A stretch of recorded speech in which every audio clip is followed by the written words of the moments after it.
I'm William H. Johnson, and I'm interviewing Dr. Vernon C. Larson as part of the World War II History Project.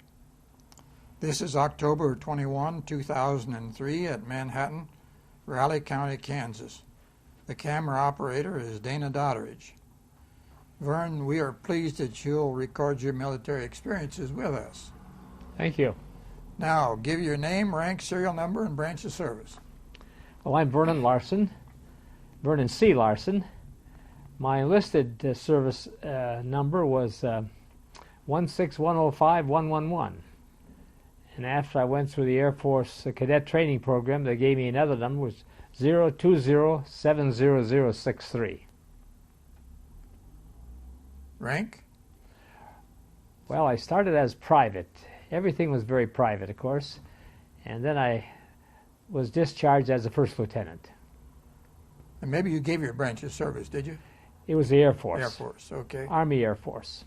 Now, Vern, tell us a little bit about your home life, where you grew up, and some of your early experiences.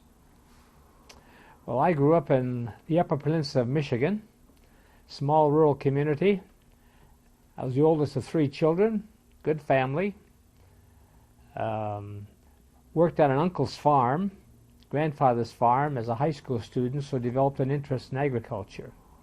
Then I had a chance to go to Michigan State University on a scholarship, so went down there and pursued a degree in agriculture. And what did you do before you went into service? Well, I basically went into service from college. I was in my second year of college when I guess I thought it was appropriate to enlist in the Army and enlisted Reserve Corps program, as I recall, on December 1943 and 1942. 1942 I enlisted, and then went in the infantry first and later switched to the Air Force. Do you remember Pearl Harbor? Yes, very much so. I was at school then, and we had quite a meeting with all of the students, and President John Hanna came and talked with us and told us we probably were in for a long haul, but he was very optimistic that things would go out all right. And how did it influence you at that time? Yes, very much so. I didn't know whether I ought to try and pursue school, whether I had to go home and work up in Iron Mountain, where they had Henry Ford had a plant up there. He built a plant up there in the Upper Peninsula because that's where the wood was. So they had, you may recall, on the old Model Ts, they had a wooden floorboard and a wooden doorpost, and those were made at this Iron Mountain plant. Then later they made the paneling for the station wagons, and finally they switched to gliders. But I decided I better stick in school and then enlist in service. Okay.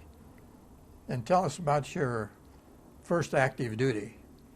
This was basic training, I presume. This was basic training. Like I said, I came from the Upper Peninsula of Michigan, where we never knew anything about chiggers, and I got sent down to Camp Walters, Texas, which is halfway between Fort Worth and Dallas, and lived in a pup tent, and I certainly got acquainted with chiggers. I never itched as much in my life. That's what I had in my basic training, which was interesting. I got a marksmanship award, as I recall, and I can't say I disliked it. I rather was challenged by it. Any unusual experiences during basic training? No, since my wife isn't here, I'll say I think I was a very good soldier. I stayed on post all the time. I went to chapel and didn't horse around. I took my military very seriously. So I really enjoyed it. And then after that, what did you do? Well, there was a lieutenant that was very kind to me, and I don't know why he was, and I wish I knew his name. When we were graduating from this basic training, I was a gunner on a 37 millimeter anti-tank gun, and we were heading for North Africa. This lieutenant came up and said, "Larson, you know, I hate to see you go to as a tank gunner, as a gunner with an anti-tank unit." These were 37 millimeter guns that we were operating. He said, "I think you ought to try for something else, either the Air Force or meteorological school or Navy. So I applied for all of these. And Air Force came through first, so I decided I want to fly. And that's why I really got in the Air Force. Okay, tell us then what happened to you, your own story from here on. What were your experiences? We had finished basic training in Texas, and then when we joined the Air Force, they sent us down to Miami Beach for another basic training. This was pretty tough. Lived in a hotel after being in a pup tent, except it was hot as Hades. We took a couple showers a day there, and the biggest problem was that as we marched and sang with full packs and sometimes gas masks, there were always a couple of fellows that passed out every day because of the heat. But we were there from, I guess you'd say, from the middle of the summer till the fall, and then we were sent to college training, and I was privileged to go up to Syracuse University up in New York, and went there in the fall, and it was much like the Upper Peninsula of Michigan. Colorful trees, and we were given courses at the university in military history, in spherical trigonometry, other courses in math. I really enjoyed that and was active there as a cadet corps. I ranked even up to a lieutenant colonel there. Oh. So I was very active in the cadet corps work and enjoyed that. From there then we went down to, and we were also given 10 hours of flight training so that we could each get a little experience at flying. And we were permitted to, we were taught how to land a plane. They were small little Aeronca planes. And then we sent down to Nashville, Tennessee to be classified. And I shouldn't confess my sins here, but going through the physical, the military captain said, he gave me a depth perception test. And there you're sitting in a long bowling alley thing and pulling these strings up and down to try and line these two pins. And I could tell I wasn't doing well. He said, "How you doing, young fella?" Well, I said, "I sort of have a headache." Well, he said, "You better go home and get a good night's rest." So we went back in the barracks, and I told the guys my problem. So they put some blankets over the back of a chair and put two pencils on the floor and lined them up, and they'd say, "Try and line these up so they're parallel." Oh, man, one's 6 inches ahead of the other one. Try it again. Oh, it's still ahead. Make it look like that one's ahead of the other one. Well, perfect now. Perfect now. So I went back the next day into the medical building and saw the captain and lined up those things so one looked 6 inches ahead of the other one. Try it again. They looked the same way. "Oh, you're doing better today. How you feel?" "Oh," I said, "I feel great." But I realized right then that I probably shouldn't be a pilot. And I recall back in Syracuse, New York, a couple of times when I landed the plane, the pilot says, "I'm giving you credit for 2 landings because we really were 20 feet off the ground and we bounced in." So I thought, that's a good lesson to me that I better not be a pilot. So I switched to navigation at that time and was real pleased with it. So you were in school to become a navigator? Yeah, then we went down to Monroe, Louisiana, to a field called Selman Field, and we had 9 months of training to be a navigator. And we did classwork, did a lot of flying with instructors, and finally flying as a sole navigator. But I was challenged by this. We did celestial navigation at night, of course. We had to learn basically about 40 stars that we could navigate from, although usually we just used about a half a dozen. And it was interesting. I enjoyed it. And how long were you there? We were there 9 months, 9 months? In Monroe, Louisiana. And we got a commission then, and were sent over to Georgia, as I recall, and met the other people of the crew, the pilot and the co-pilot, the bombardier, and the enlisted men on the crew, 6 or 8 enlisted men. And we flew together for a month around the southern states, and it was rather easy navigation because all I had to do was look out and I could see the coastline, so any person could keep from getting lost. And what plane was this, Vernon? This was a B-17. B-17 was the probably the workhorse of World War II. Our friends that are flying the B-24 may disagree with that. B-24 was a bigger plane. It carried a heavier bomb load and had a longer span. It could fly longer with a tank full of gas. But we were quite a big plane. It was a nice big plane. We had carried a crew of 9, pilot, co-pilot, bombardier, navigator, radio operator, a crew chief, waist gunner, tail gunner, and ball turret gunner. And sometimes you had a second navigator. When we were flying lead towards the end of the war, we'd have a second navigator that helped us. Okay, just go ahead with your story. We then were asked to go overseas, and we flew up along the eastern coast. I think we picked up a new plane in Atlanta, Georgia, or maybe it was Savannah, and headed up along the east coast. Of course, you couldn't get lost there. You could just look out and see the coastline. Then we got up to Bangor, Maine, and the next day we were to fly from Bangor, Maine up to Goose Bay, Labrador. This was in January 1945. Okay. And we were heading up to Goose Bay, Labrador, and all of a sudden I realized I didn't know where I was. Here I am, the navigator. So I called the pilot and I said, Joe, I don't recognize any place where we are, and according to my estimated time of arrival, we should be there in about 10 minutes. And my radio also wasn't working, so I couldn't get a radio signal. He was shocked because he thought I was a super navigator. I hadn't got lost before. So he turned on his radio, and he picked up the call letters from the station at Goose Bay, Labrador at 270 degrees straight west. Well, I said, that's better than I've got. Let's try it. So we flew over there, and here I was, 40 miles off course. And the next day we were supposed to fly across the ocean. You can imagine the confidence I had, and I don't know what the crew felt, but I'm sure they wished they were back in the infantry rather than in the Air Force.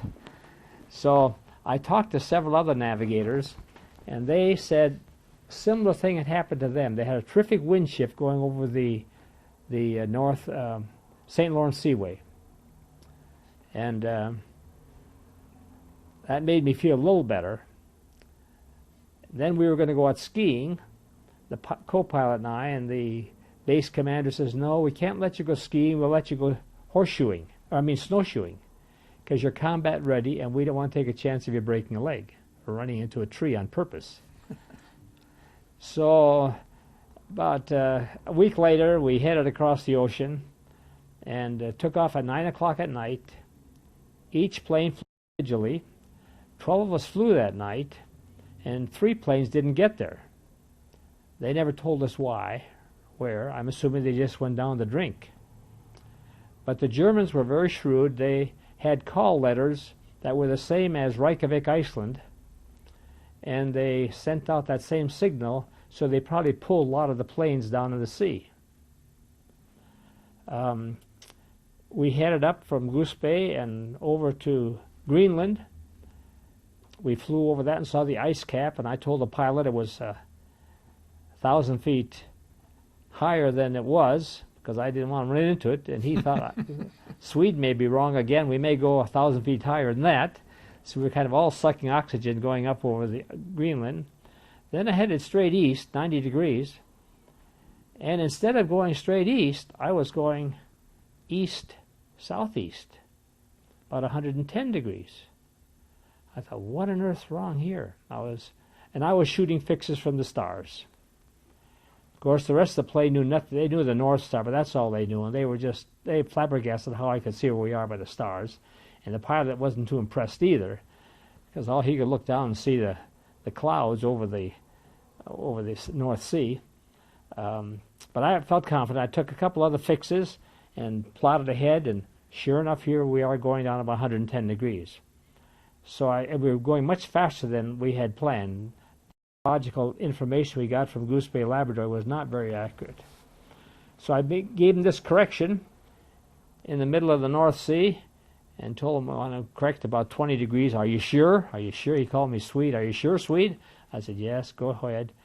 Okay. And by that time, I also could turn on the radio. My radio had been repaired, and I could pick up the radio at Reykjavik, Iceland. Of course, it was that time of the year, where the sun didn't come up till about 10:30 in the morning and set about 1:30, so it was a very short day at Iceland. But anyway, we got up over, I thought about 5 minutes out before we got to Iceland. I said, let's go down through the clouds. And I had my fingers crossed, but I knew we were. But I think sure everyone else was scared stiff. And we got down through the clouds, and here the beacon of the field was spinning. Oh, the crew was so happy. They all came up to the nose, and we about went straight nose down.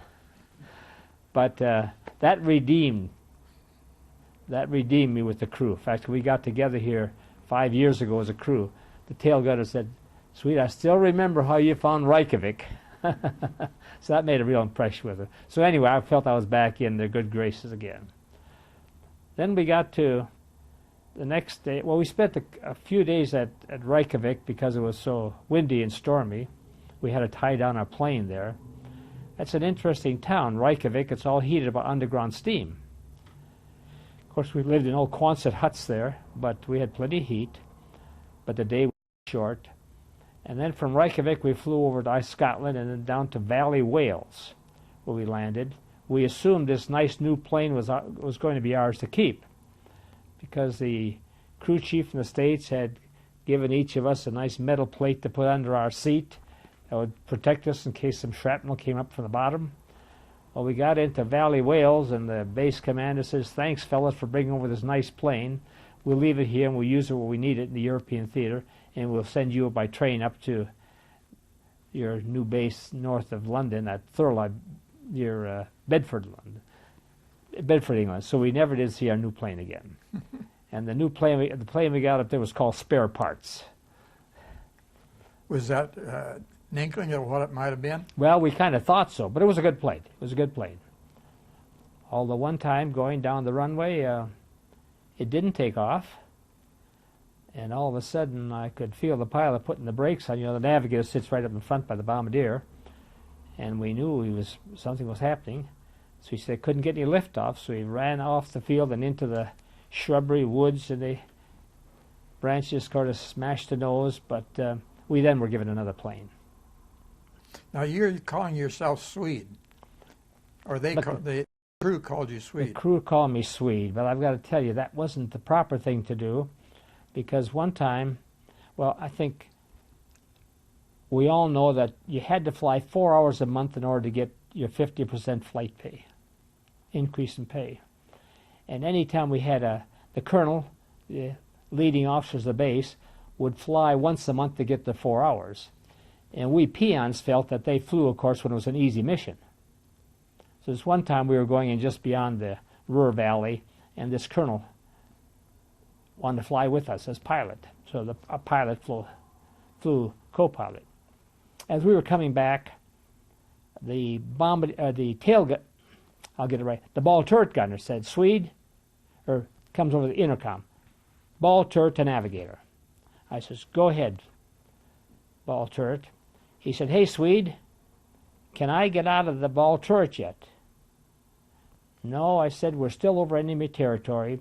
Wait another 10, 15 minutes. I'll let you know when you can get out." Okay. Then, next message over the intercom. "Pilot to navigator." "Yes, sir." "Lieutenant, since when do you allow your enlisted men to call you by such a disrespectful name?" Here we are over combat. "No excuse, sir. Lieutenant, you will reply to me within 24 hours after landing." "Yes, sir." That staff sergeant, "Oh, Swede, I'm so sorry I got you in trouble." Well, I said, "Just remember when you're supposed to call me Swede, not when there's a colonel around." But that was my most embarrassing moment, I guess. But you were on a mission at that time. We were on a mission, right. We had bombed, and we were on our way home, and we were still over enemy territory. And I thought it was pretty not very appropriate. I thought the colonel could have waited till we landed and then pulled me aside. Sure. Instead, he chastised me in front of the whole crew. Of course, that was good. Then they all heard it, I guess, and they were all embarrassed too. Well, go ahead with some of your other missions then. Well, we were there at the end of the war. Like I said, our first mission was in February, and the war ended in May. So I got 22 aerial missions in at that time. We were shot up. We never were shot down, never had to bail out. We knew how to parachute. Of course, we turned in the parachutes, at the end of every mission to the supply sergeant, and above his door there was a sign that said, if the parachute doesn't work, bring it back. Which is always, you felt like spitting at that sign, But we had a good crew. We had one time we came back, I'm bragging about the B-17, we had 201 holes in our plane. Now some were just the size of my thumb, but some were the size of my whole torso, the wing, where you could, tailpiece, where you could have put a person through it. We were beat up so badly we had to land in France one time, so we crash land, but we never had to bail out, never were taken enemy prisoners, so we really had a pretty good experience in the war. The 306 bomb group, which I was with, has as its motto, the first bomb group over Germany. So it was evidently there way back in the 43s, and it was quite a historic bomb group. And we still get together. We're going to meet again this year in December. But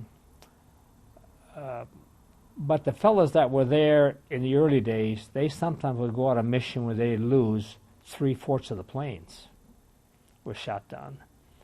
By the time we got there, most of the German aircraft had been destroyed or didn't have enough fuel. The worst thing we had was flak. Flak was, sometimes it looked like it was just a black cloud on front of you. And you would go through it and it would just pepper your plane.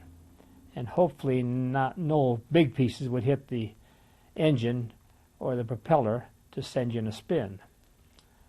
The British had a very nice service. If we came back, which we always did, but if you came back over England and you were lost, which happens sometimes if all your instruments were shot up, because England is a very cloudy country, a lot of rain and pretty hard to see the ground sometimes. You're flying up much higher. But you could call this number on a telephone and say, I'm lost. They'll say, okay, fly at 90 degrees for 3 minutes. Now turn and fly 360 degrees for 3 minutes. Now make a U-turn and come back and fly 180 degrees for 2 minutes. We've got you spotted. And they could pick us up and they'd say, here are your coordinates, which is a wonderful thing. They use that, and these ladies, they manned these things. So my heart goes out to the British people for what they did for the American servicemen during World War II. Did you use that service? Right? Yes. Mm-hmm. If you're, well, one time we were going in over Denmark and island of Heligoland, and some flak came up and hit my G-box, I call it, which is your system, and it started on fire. Well, I thought we were going to bail out in the North Sea, but I unplugged it and used a fire extinguisher on it, put the fire out, but it took away a lot of my navigational facilities. But we were very fortunate. My heart goes out to the fellows that were there in the early part of the war. They really took it on the chin. Tell us about some of the bombing raids that you had. Well, they were all the way from about 6 hours up to 11.5 hours. So they were long. We'd take off anywhere between 5 in the morning and sometimes not as late till noon. And it took us about an hour or two sometimes to rendezvous with all the other planes over England. When we took off in the dark, of course, you shot flares so they'd know what your squadron was.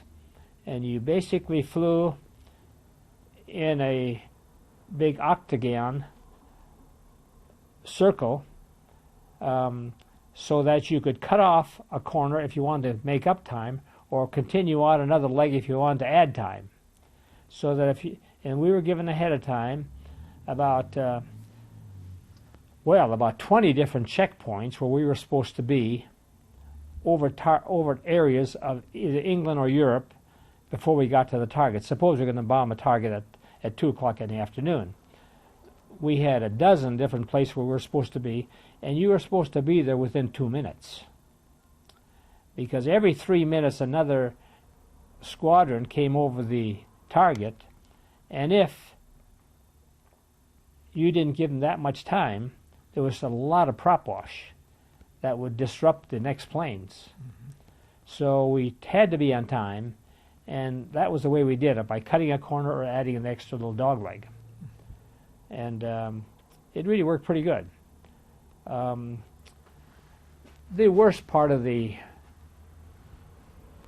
service, I guess, was when you saw a plane next to you get blown up. And you came home that night and you know 3 of the guys in your barracks aren't going to be there. And we had some sort of an unwritten rule that we never sent home a guy's suitcase to his mom and dad or his wife. We gave away all his clothes. And the time we didn't come home on time, came back and the guy, hey, sweet, here's your shoes. I never got to wear them. I didn't think you were coming back. So they took your clothes pretty quickly and distributed among the other fellows in the barracks.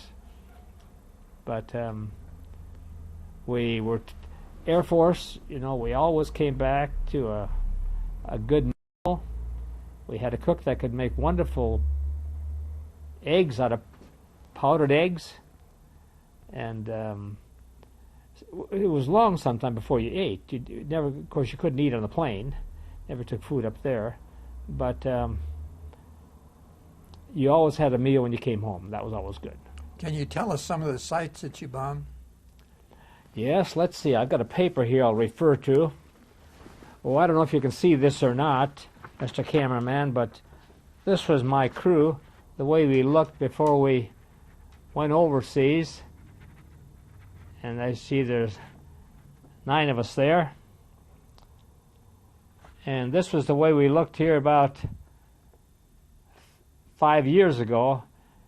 Every year the bomb group gets together for a little reunion, and I'm going this year down to Savannah, Georgia, December 4th to the 7th.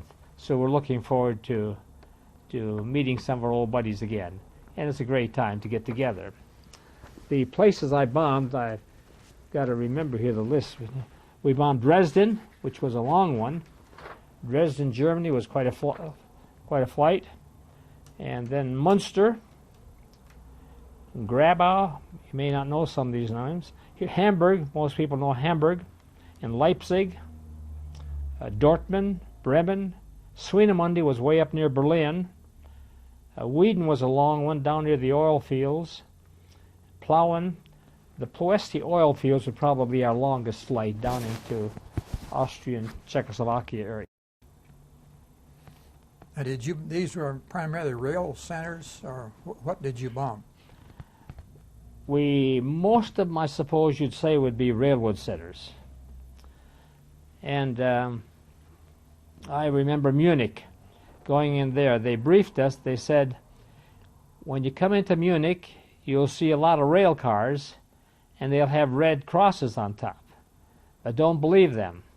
Those are full of ammunition. And we took pictures as the group would bomb, and you'd see them explode, and you realize that wasn't Band-Aids flying up in the air. So they were pretty smooth out. But we tried to bomb more industrial areas. Sometimes, usually we carried 12 500-pound bombs. Sometimes we carried 500 incendiary bombs. And that would create a lot of havoc, a lot of fire. Now our friends with the twin-engine planes, they were the ones that did most of the low-level strafing of bridges and individual buildings. Of course, we were told about some places we weren't to bomb, too, these famous cathedrals. We weren't to and we tried to honor that. But I'm sure we missed a lot of targets, so we jokingly say we plowed a lot of fields. At the end of the war, or towards the end of the war, I was, we'd had a rough mission, so we were asked if we wanted to be a lead crew, and the pilot and I thought that'd be a good idea, because that meant you flew 5 less missions. The disadvantage was it spread it out longer, so you didn't get to go home you weren't through at the war ended. But one time we were bombing, and we were lead plane. We have 12 in the squadron, and the 3 squadrons would fly, so you'd have 36. And we were leading this group of 36, and came back across, and a couple of planes got shot down. And when you're the lead navigator, you feel a sense of remorse, responsibility, and wonder what could have I done better so that some of my friends here wouldn't have got shot down. Of course, we were pretty much told what to do before we left, and they didn't want us to deviate from that flight plan too much, because then you might run into another group of planes. Sure. And on one mission when we bombed up near Berlin, there were 1,100 planes. So that's a lot of airplanes. And so you need to stay in file and keep on target, time schedule, keep your time schedule. What was the largest group of planes that you remember that you participated with?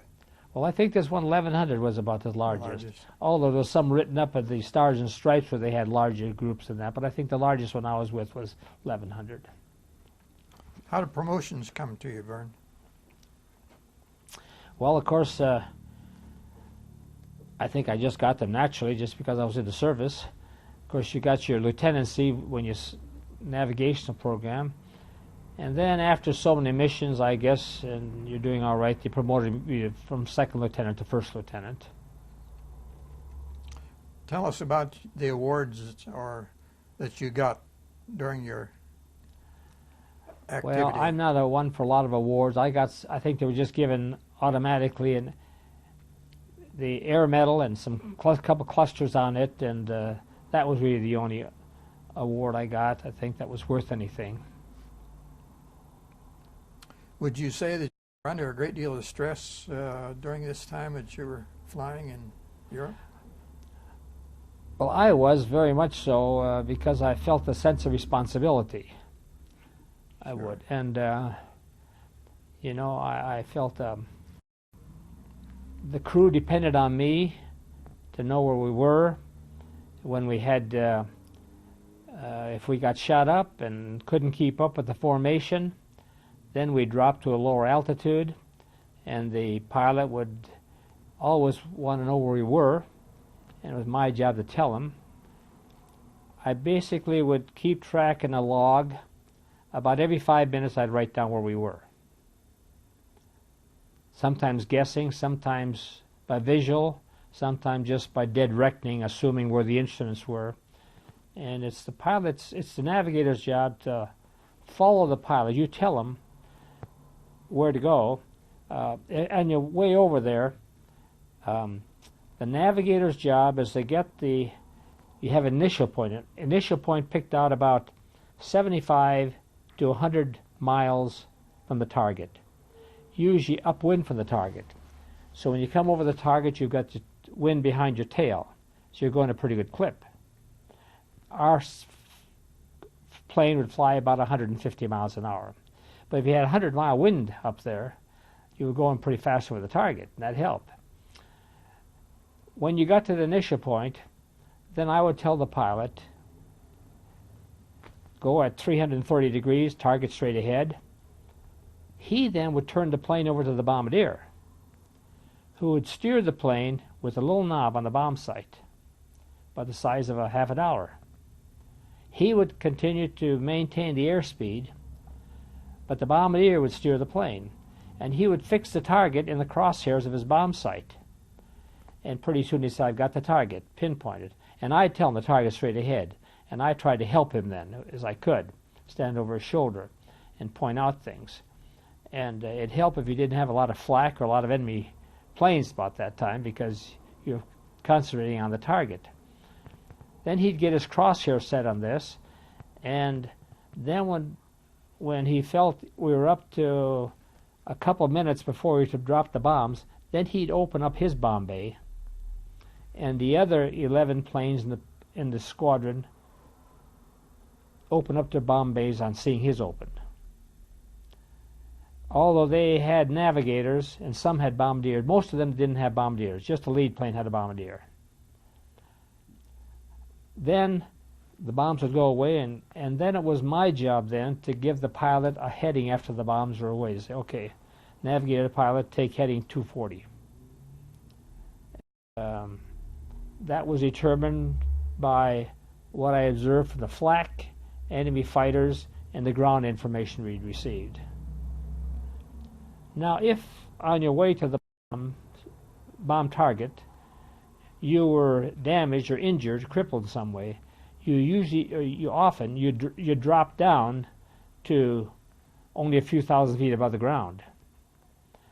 You were a real good target for enemy planes because they look for the enemy, they look for the crippled planes, and they go after you. So you try and protect one another then. But then the navigator had to know where he was, so all planes had a navigator. Because when you were down at that speed, then you had to either, like I jokingly said, when we were in southern Europe, I always had an alternate route to Switzerland. And when we were in northern Europe, I always had an alternate route to Scandinavia. Because a lot of planes would go there if you got crippled up. But fortunately, we didn't get crippled up when I could go to Sweden. Where was your home base in England?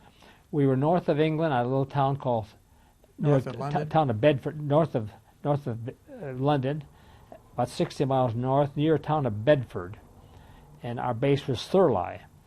And those people were so appreciative for having the Americans there that they now have set up a little museum honoring the people from our base. And some of our former bomb members, group bomb members, have visited that. Have you been back? Haven't been back. I shouldn't say that. In 1950, Marion and I took a tour over there, and just an educational tour, and went up to the base, and our barracks was called number 10 Downing. Had an old propeller over the door, and went inside. It was an old deserted airfield at that time. Now it's been all torn down. But here I saw Swede sack. That was where I was sleeping, and of course a lot of profanity written on the walls now that had been, so I was kind of embarrassed that my wife had a chance to see that, but it was still there. Now it's been all torn down. But they were wonderful people. My heart goes out to the British people, and we made a lot of nice friends there in that little town of Bedford. You got into London, I'm sure, on leave? Yes. Anytime you had sort of a rough mission, they gave you a leave. A nice leave was to go down to Bournemouth, which is a seaside town, but they would frequently let you go to London. And the co-pilot and I, Bill Carnicom and I, went into London one time, stayed at a Red Cross club, and goodness sakes, here come one of the German V-2 bombs and landed about a block away, knocked a big hole and tipped over a taxi. So we said, let's take the plane and go back up to the base. We followed safe from the base. Did you travel a good bit in England while you were there? Not very much, Bill, not very much. Okay. Well, like I said, I was a pretty good soldier. I stayed right on base and went into this little town of Bedford frequently.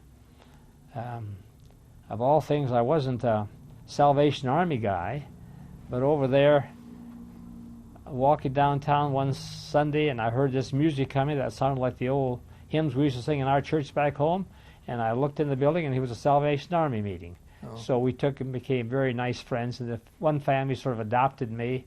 We'd go in for fish and chips, and I'd bring them some bananas and some oranges from the base, and he was a pharmaceutical salesman. His name was Mr. Neal. He had petrol coupons, so he could drive his car. Mm-hmm. But I had a great time. Vern, what's your feeling about your tour of duty in the Air Force at that time? Oh, I think I was very pleased. I was fortunate that I got to go through it. I met basically some pretty nice people. Your equipment was good? I had good equipment, I had two 50 caliber guns that I couldn't use because they were in the nose of the plane and the side windows, and the bombardier had two 50 caliber remote control that on the nose of the plane that gave us excellent protection, and mine I had to drop. I was more concerned with keeping my map and compasses in front of me, but it was good. I can't complain about the equipment. Now, how about your leaders? Would you rate them as being very competent? I think we had good leaders. I was such a low peon that I didn't get acquainted with many of them, but my only complaint was what I said about that one colonel that I thought was a little not very sophisticated, not very professional. And how about your crew? Good crew. Had a good pilot. We went down to visit him. He's still living down in Texas, and was very successful. Went to Texas A&M and took agriculture, and went down to Saudi Arabia and managed some of the big herds down there, and bought a lot of land. When we visited him in Texas, Granbury, Texas, he said, "I don't have any land now." His wife said, "Well, we still have the little summer home." "Yeah, well, that's only 850 acres, he said. And he flew up to Manhattan. He said, "I didn't know you were at Kansas State." This was when we met about 10 years ago. "I didn't know you were at Kansas State." He said, "I came up there many times to learn how to do artificial insemination." Oh, did he still continue to fly? No, he doesn't. He said, I'd like to fly, he says, but I went to the doctor. He said, just because I'm paralyzed in one arm, I can't fly. One side has had a stroke, so he's not flying anymore. Did you keep a personal diary during your time? I didn't. Bill, they didn't want us to. We must have had a sort of a very strict base commander, because the navigator was the censoring office for the mail, and I had to read all the crew's mail. And that was kind of embarrassing. Two of the guys were married, and the others had some girlfriends, and some were just looking around, and I had to put my initial on their mail. And this one corporal wrote home and said, "We bombed such and such." I said, "You can't say that." Oh. So I had to cut it out with a razor blade, out of his veil. We couldn't. At least I obeyed the instructions. I don't know, I guess you could have sent something home, but I never kept any diary or told anyone where we were. I believe I remember a story where you met your future brother-in-law at some point during this tour. Well, I used to ski jump as a boy in northern Michigan. I was a ski jumper and broke my leg up there ski jumping. This ski slide in Iron Mountain was built by the WPA, and it's a tower 175 feet, and when I was a kid they were jumping about 300 feet on it. Now they're jumping over 400, but I had jumped 200 feet one time, broke my leg, and then thought I'd quit skiing. After I got married, my wife said no more skiing. Well, then at the end of the war, I didn't have enough points to go home. You needed to have, I forgot how many, but I didn't have enough, so they made a photographic squadron out of our squadron. And our job was to photograph all of Europe at 20,000 feet above the terrain. They took the ball turret out, and put a camera there, and made the ball turret man train him to be a camera operator. So we flew across Europe, east and west, every 3 miles, and every 3 miles we took a picture. We'd have to go back sometimes to retake this because of cloud coverage. The biggest problem we had was Corsica and Sardinia down there because of all the clouds moving in there. We couldn't get a good picture there. Well, we're down in a station down then near north of Marseille, a little French air base called Istres, I-S-T-R-E-S. And we had a chance with the Red Cross people to take a little tour over to the French Alps and go up skiing. So we had a bus and took us over to Nice, France. And then we ran up this hill, met some more servicemen in Nice, and went up the mountain to the chalet. And then had a ski instructor there that met us and went up the mountain a ways. And I guess he could tell, or maybe I told him that I had skied. And he said, well, we have wonderful equipment. Must have got skis and boots and everything all with this package deal. Went down the hill. Oh, he said, let's go down the hill. You make a Christie to the right, that's a turn, and I'll make a Christie to the left. Fair enough. I fell and broke my leg. Oh, I was so embarrassed and mad. They made a toboggan on my skis and slid me down to the chalet. I laid there in the hall, and this one corporal, I hate to see you here, Lieutenant. You know, usually enlisted men and officers, even low-ranking officers, didn't necessarily have much in common, you know. I don't want to see you laying here. Can I get you a Coke or a candy bar or a cigarette? No, I said, I'm just in good shape. So we went, he's radioed down the hill and sent up an ambulance for me, and the ambulance came and took me down. This kid says, you know, I'll come and visit you sometime. I'm stationed in Nice, and I'll come and see you in the hospital. I says, very nice. I said, my name is Larson. I said, my name is Ed Pischke. I says, Pischke? That's my girlfriend's name. Marion Pischke in Detroit. Well, that's my cousin, he said. So that's the end of my story with that. Okay, Vern, let's come out of the service now. What happened to you after you got out of the service? Well, of course, I went back and finished my schooling at Michigan State. We got married that fall. I got out in June 1946. We got married that fall and finished my schooling.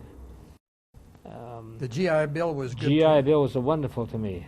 That's why I'm such a good Democrat, see? GI Bill, and when I went to college, I got an NYA scholarship. That's National Youth Administration. But no, the GI Bill was wonderful. I did all my 3 degrees under that. And after I graduated, I started teaching at Michigan State in 1947. I taught in agriculture and dairy. And then a year later, I was assigned to the dean's office to kind of work as the assistant to the dean and taught there for 12 years. And also, Marion and I lived as house parents in the dormitory there for 8 years. So we had an interesting time at Michigan State. It was very kind to us. And then we went into international work. I had always wanted to do some things overseas. And the dean of international programs at Michigan State said, you know, Larson, the American University of Beirut is a pretty reputable school, and they're looking for a couple of new administrators. I think you ought to go down to and be interviewed. Well, I went down there, and they were looking for an assistant dean in the College of Agriculture. So without much fanfare out of Michigan State, and I annoyed the dean. He said, oh, we had good hopes for you, Larson. We hate to see you leave. Don't come back here looking for a job after. So we went to Beirut and stayed there 3 years. And Marion and the children took a Dutch freighter home after we'd been there 2 years. 17 days from Beirut across the Mediterranean, across the ocean. Had a great time going home. While they were gone, I was with a group. We toured Turkey. And I thought, what the dickens am I doing over here? What are we doing as a family? I said, my children didn't ask to be raised in an Arab country. They're Americans. So I went and told the dean. I said, Dean, he was 10 years my senior. He said, you know, I'd like to leave at the end of my 3-year assignment rather than stay on. Oh, I hate to see you do that. We've got a good working relationship, but I can understand, he said. Where are you going? Oh, I said, I don't know where I'm going. Could I help you find a job? Oh, I said, I appreciate that. So he wrote to several of his friends that were deans in the U.S. He had been the dean down in New Mexico or Arizona, and then was agricultural attaché down in Chile for a while. So he was a good administrator, good international man. So he wrote to Kansas State. And Dr. Glenn Beck, who was the dean at that time, said, I'm on my way to India, and we'll stop and visit you. Well, I thought, that's very nice. So I told my wife, have a good meal for him, so we'll get a good job. So he stopped and offered me the job. But he said, instead of assistant dean, we need someone to head our international programs. and we'd like someone who's had international work, but we'd like that person to be willing to go overseas and work some abroad and not just stay in the home office. Oh, I says, that just fits me fine. So that's how we got to Kansas State. And we've been happy here. And you remained at Kansas State then? We remained at Kansas State from 1962 then until I retired in 1991. What would be your evaluation? How did your military service influence your civilian life, if it did? Well, I think I like law and order. I like respect. I feel that we do need a good military. So I think it made me appreciate things, made me appreciate this country more. Good. Anything more you'd like to relate about your experiences? Any place that you might have forgotten? No.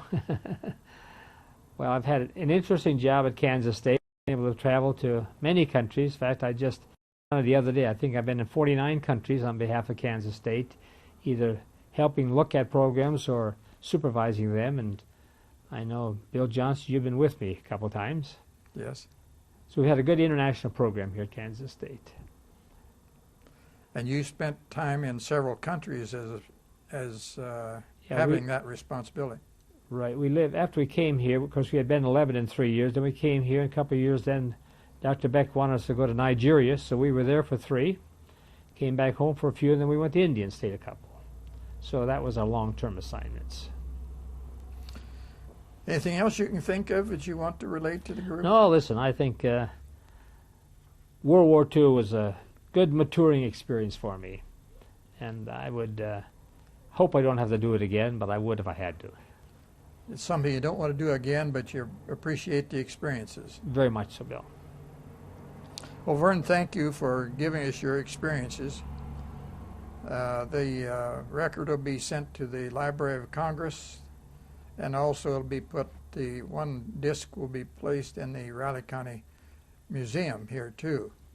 And we're cutting a tape during this process, and you'll get a copy of the tape that you can show to your family. And I didn't ask that question. What is your family? How many children do you have? And we have 3 children and 7 grandchildren. And the children, of course, were all with us overseas, so they've all got an international interest in life. Well, I'm sure these children will be interested in this tape and seeing it, and I expect your grandchildren will be too. So thanks again for sharing your experiences with it. It's been great. Thank you, Phil.